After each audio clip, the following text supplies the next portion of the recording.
konnichiwa, konbanwa, minasang. Welcome back to my channel. Dan buat kalian yang baru gabung, yokoso atau selamat datang di Desi Mauli di channel. Semoga apa yang aku buat, video yang aku buat kalian, semoga memberikan sedikit wawasan atau memberikan hiburan buat kalian ya. Amin amin ya rabbal alamin. Nah, untuk kali ini aku mau sharing tentang suka dukanya jadi kaigo di Jepang. Nah, aku tuh di sini kerjanya di rumah sakit Jepang ya. Tapi kerjanya tuh sama aja kayak kaigo yang kerja di shisetsu atau di panti jompo. Cuma bedanya tuh aku di sini masih bantuin pekerjaannya Kang Goshi sedikit sih. Kayak misalkan Kang Goshi sangnya butuh, Desi Sang, tolong ambilin ini, tolong ngelakuin ini ya.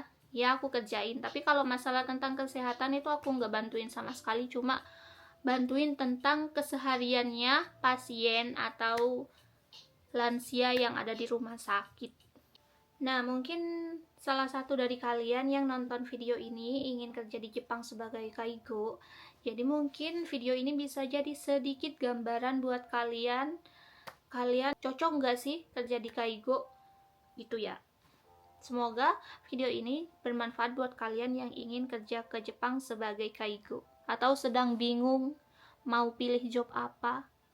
Semoga video ini jadi gambaran buat kalian, oke?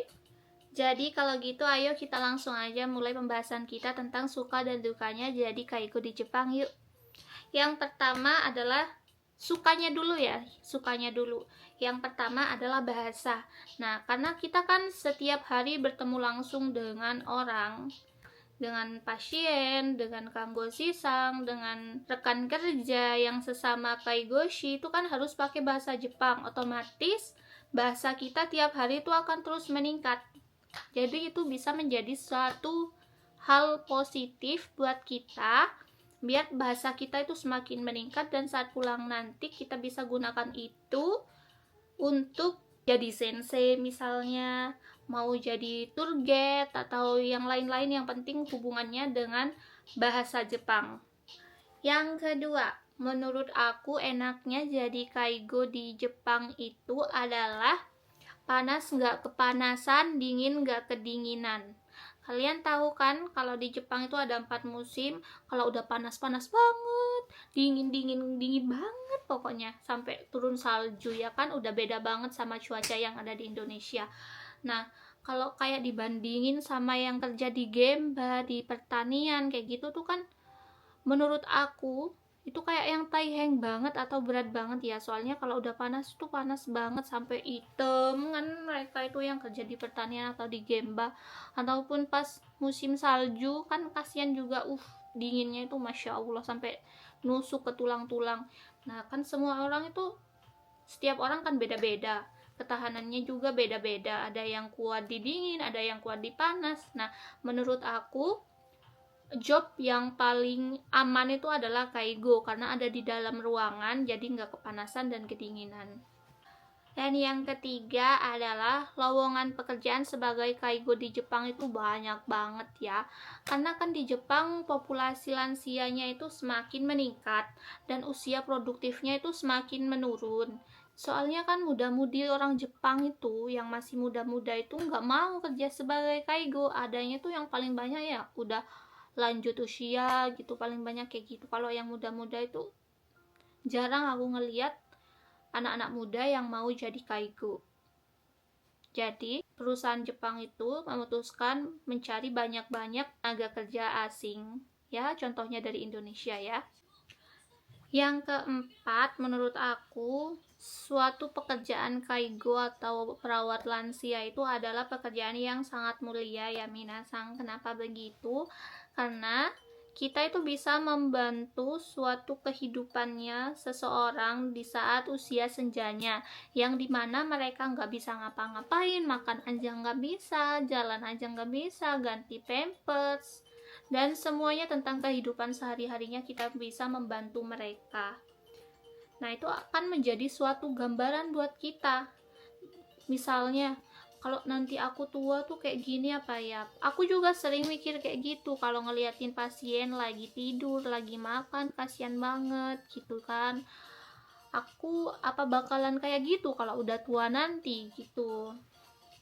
Jadi kita juga bisa bekerja sebagai kaigo di Jepang ini untuk suatu gambaran kita tua nanti kayak apa, sebagai pengalaman juga nanti kalau misalkan ada orang tua kita yang sakit, nanti kalau belum pernah megang pup, terus nanti orang tua kita, tapi nauzubillah semoga dijauhkan ya, semoga tidak akan ada orang tua kita yang sampai misalnya stroke yang gak bisa ngapa-ngapain gitu. Yang kelima adalah menurut aku pekerjaan kaigo bisa digunakan sebagai sebuah pengetahuan baru kita untuk merawat orang tua kita sendiri ya. Kan banyak tuh orang-orang kalau yang orang tuanya misalnya stroke gitu, mereka tuh nggak mau ngurusin orang tuanya karena jijik, gitu kan, jijik banget gitu.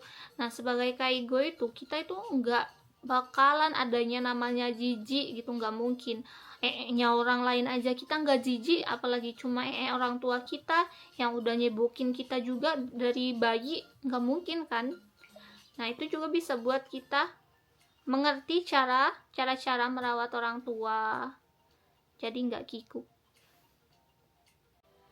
Apalagi ya kalau kita bisa bermanfaat bagi orang lain saat di usia senjanya dan mereka bisa mengingat nama kita. Nggak diingat pun nggak apa-apa, tapi kalau sampai diingat nama kita atau sering bilang terima kasih, mereka arigatou gozaimasu nih gitu, itu tuh adalah sesuatu hal yang sangat menyenangkan dan membahagiakan buat seorang kaigoshi.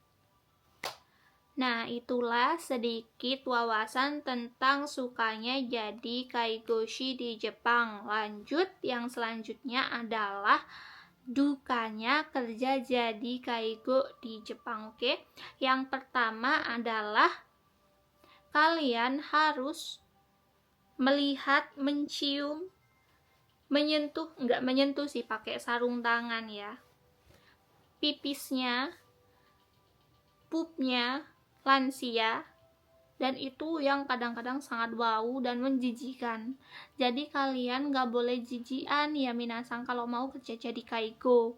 Jadi kalau yang jijian dan gak sabar, gak punya rasa sabar, jadi kalian tuh harus mikir 2 kali buat jadi kerja sebagai kaigo. Yang kedua adalah kita dipaksa harus bisa berbahasa Jepang, meskipun dengan bahasa kita yang terbata-bata, itu harus dipush, harus bisa ngomong. Ya, meskipun awalnya sulit, sangat sulit, emang aku aja sangat sulit awalnya, harus dipush, bisa ngerti. Yang awalnya diomongin, orang Jepang ngomong panjang banget. Pas tiba-tiba, wakata, wakarimashita, ditanyain ngerti? Enggak. Itu, mereka itu akan kesel sama kita itu beneran, sampai mereka itu kadang ada yang gak suka sama kita gara-gara kita itu diomongin gak tahu apa-apa gitu loh. Jadi kalian tuh harus siap kalau kalian masih belum bisa lancar berbahasa tapi udah terjun langsung di Jepang untuk kerja, jadi kalian harus mengerti dengan kemampuan kalian dan harus banyak belajar lagi untuk berbahasa Jepang untuk kaiwa. Yang selanjutnya adalah kalian harus membantu memindahkan pasien, misalkan dari bed ke kursi roda, dari kursi roda ke bed lagi, ataupun dari bed ke stretcher. Stretcher itu apa ya? Kayak tandu yang didorong di rumah sakit, itu apa namanya ya? Ya kayak gitulah, intinya kayak gitu, dan itu harus ada tekniknya. Kalau kalian nggak tahu tekniknya, kalian yang bisa rugi sendiri. Gimana ruginya? Ya kalian bisa sakit boyok, sakit pinggang, atau sakit-sakit, semuanya itu harus ada tekniknya biar kalian bisa terbiasa dan tanpa rasa sakit apapun. Nah contohnya nih, kadang kan ada pasien yang besar, tinggi, tapi dia mau pindah ke kursi roda, tapi itu berat banget. Nah itu jadi masalahnya, dan itu sangat berat ya, apalagi ada pasien yang kayak takut gitu, mau dibantuin pindah gitu, takut jatuh gitu dalam hatinya. Jadinya kan mereka kaku kan badannya. Nah, dalam kekakuan itu akhirnya tubuh mereka itu kaku dan berat dan susah dipindahin. Nah, itu jadi titik utama kesulitannya. Jadi kalian harus terbiasa dengan angkat beban dengan teknik yang ada. Jadi kalian harus belajar teknik memindahkan pasien. Jadi intinya kerja kaigo adalah pekerjaan yang langsung berhubungan dengan manusia dan resikonya itu sangat besar, lebih besar dari pekerjaan yang bekerja dengan mesin ataupun dengan alat-alat atau dengan apapun yang bukan dengan manusia. Kalau misalnya pas kalian ngangkat pasien terus jatuh, itu bahaya banget sih, apalagi sampai jatuh meninggal gitu, kalian pasti akan kena masalah besar. Nah, itu adalah beberapa suka dan duka menjadi kaigo di Jepang. Semoga video ini bermanfaat buat kalian yang mau kerja sebagai kaigo atau sedang milih-milih kerja di Jepang, yang lagi bingung mau kerja apa, kaigo itu kayak apa, plus minusnya kayak apa. Semoga bermanfaat buat kalian ya.